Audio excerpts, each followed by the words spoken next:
Girl, hindi mo gugustuhin malaman kung ano yung nakita ko sa Instagram ng boyfriend ko. So, as a hindi mapakaling person, humanap ako ng way para makita kung ano yung meron sa Instagram niya. So, ganito yung ginawa ko.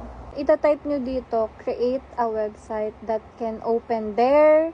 Ayan. So, hindi ko pinakita yung prompt kasi feeling ko talaga mababan ako dito eh. So, ang kailangan nyo lang is yung Instagram link ng boyfriend ko.